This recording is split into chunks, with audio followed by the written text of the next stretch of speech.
too much further out of port, I think I should mention that you best not be sitting on those handrails.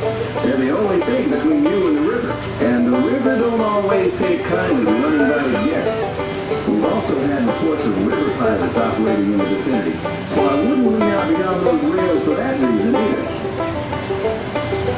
Now, for those of you on the port side, that river town we're passing is Frontierland. A few years back, it was no more than a boom town carved out of the wilderness by a handful of settlers looking to start a new life.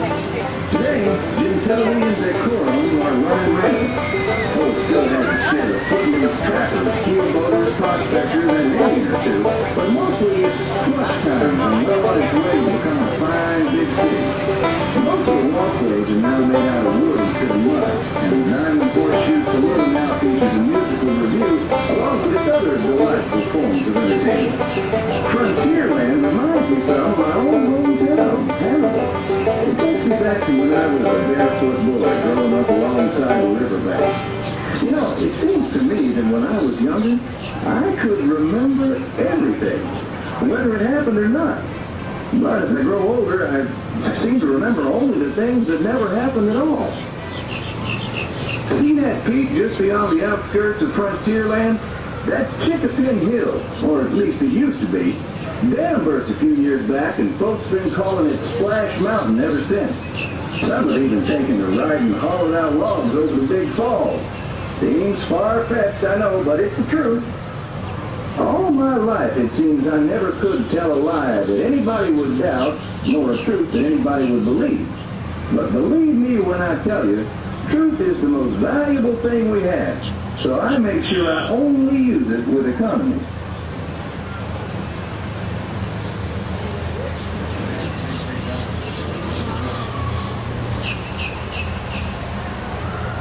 That island over across the way on the starboard side was my stomping grounds when I was young. Exceedingly young. Marvelously young. Young by hundreds of years. Younger than I will ever be again. It's called Tom Sawyer's Island and is named for a friend from my boyhood.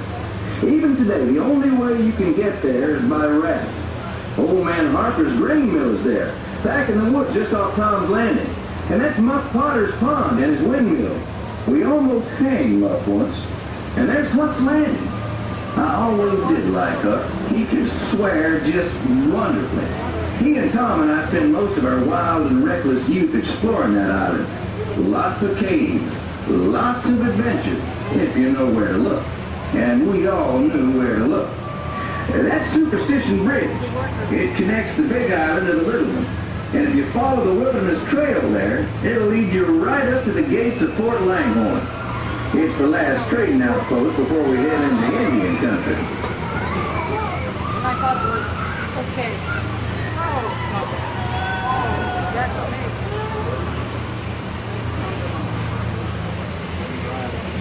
Look off to the port side there. Every now and then, the water under that crest of rock comes to a natural boil and spurts out all over the place like a tea kettle left on the fire too long. The Indians around here used to tell me these geysers were actually unfriendly spirits, upset by uninvited trespassers traipsing all over their sacred hunting ground. Be that as it may, that big thunder mountain poking up in the sky over there, the Indians named it that because of the sound the falls used to make when the big rains came. Then the miners and prospectors and get-rich-quick speculators showed up, and the name stuck because of the sound of blasting powder going off every few minutes. There's not so much blasting these days, just ghost stories about a runaway mine train loaded down with simple-hearted, terror-filled folks like you. Captain, there's trouble off starboard deck. Send those captains to plane. Deck watch, Taylor. Aye, aye, sir. Crew, stand ready. Well, Sam, looks like the reports of river pirates out this way are true. And you can see for yourself what low-down, no-good, mangy varmints they are. I haven't heard of them attacking any riverboats, but a few keelboats have had run-ins with them.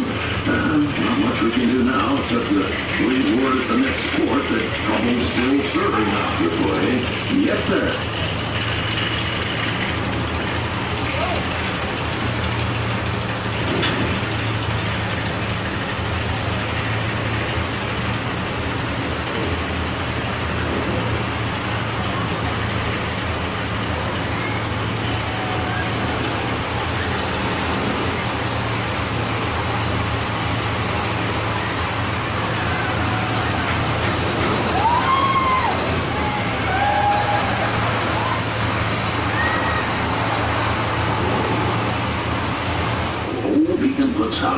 there to let us know whether it's safe to travel or not. However, Sam here has been bragging that if push came to shove, he could navigate the Liberty Belle on a heavy dew. Isn't that so, Sam? Well, I was born humble, Captain, but mostly it's worn off. Here a while, most of the Indians along the river don't quite know what to make of our steamboat. They call it Tenalore, which means fire canoe, because of the smoke and sparks pouring out of our topstack. The first time we passed this way, they thought it was the return of one of their heavenly messengers. They said our riverboat was a comet of the sun.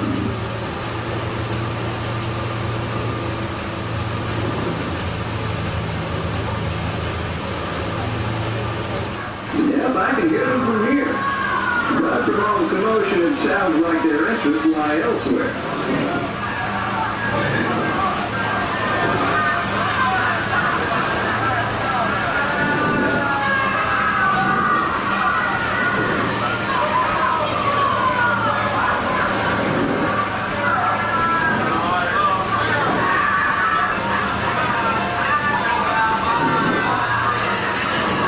There's a lot less frontier and a lot more civilization than is truly necessary.